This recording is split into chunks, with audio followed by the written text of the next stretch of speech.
السلام عليكم ورحمة الله وبركاته يا حبايبي، خليكم معايا شوفوا الفيديو اللي معايا وبعدين ان شاء الله خليكم لاخر الفيديو عشان اقول لكم بس كلمتين يمكن يساعدوكم جدا او يغيروا حياتكم بصراحة.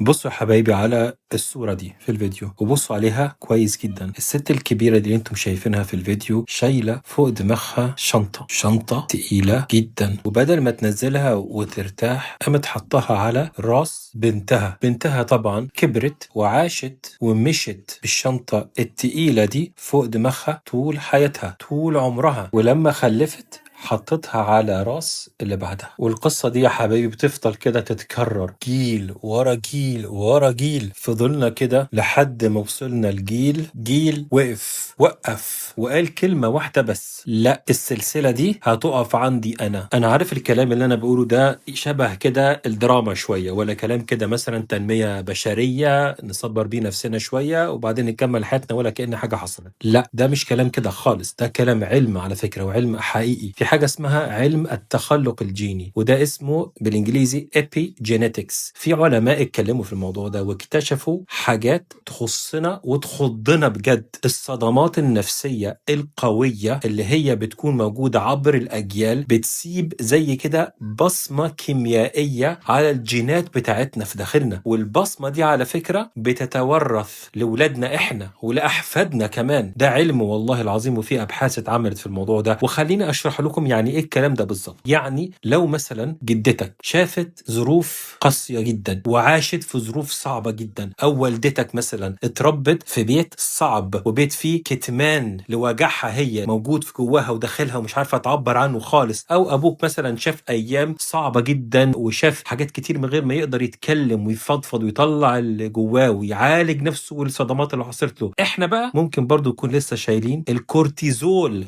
اللي هو هرمون الاسترس، الكورتيزول والقلق بتاعهم هم اجدادنا ابائنا جوه اجسامنا.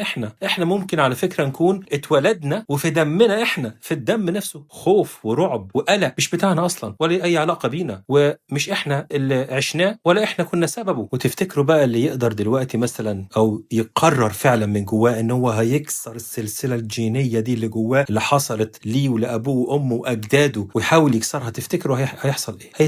هيدفع ثمن غالي قوي. هيتقال عنه كلام، هيتقال عنه انت بتعقد الدنيا وانسان معقد اصلا من نفسك وانت بتأفور، وهيتقال له يا اخي ما احنا اتربينا كده خلاص وكبرنا وعشنا واكلنا وشربنا واتجوزنا وما حصلش اي حاجه وحياتنا زي الفل. وحياتهم طبعا مش زي الفل ولا حاجه، ده بس كده كوبي ميكانيزم، بيحاولوا يسيطروا على افكارهم وكلامهم علشان ما يتدمروش نفسيا. فطبعا تيجي انت تقول لنفسك انا هكسر السلسله دي ازاي؟ تبدا تحس بقى بالوحده، تحس بجلد الذات، بالذنب، كأن كده ايه ان انت بتخون العيله اجدادك وابائك. شوف يا حبيبي، انت بتخونش حد، انت بتحبهم رغم اللي حصل لك انت يمكن منهم، لكن الحب ده لازم يكون ناتج عن حاجه صحيه وحاجه اصح وافضل بكتير هتديها انت لاولادك، لانه الوجع اللي احنا شفناه وعانيناه مش هنورثه لاولادنا خلاص، كفايه. وده على فكره ولا ليه اي علاقه بالعقوق زي ما في ناس كتير بتقول، لا ده اعلى درجات الوفاء والوعي لابويا وامي وجدتي واجدادي كلهم، ان انا اكسر السلسله دي، سلسله الصدمات النفسيه الرهيبه اللي ناس كتير عاشوا بيها من طفولتهم لحد ما كبروا واتجوزوا وخلفوا. حتى لو انت غلطت كتير دلوقتي مع اولادك، شوف يا حبيبي ابنك او بنتك، شوف يا اختي الكريمه بنتك مش هتفتكر كده وتقعد تفكر ده امي كانت مثاليه وعمرها ما بتغلط، لا هي هتفتكر ان انت كنت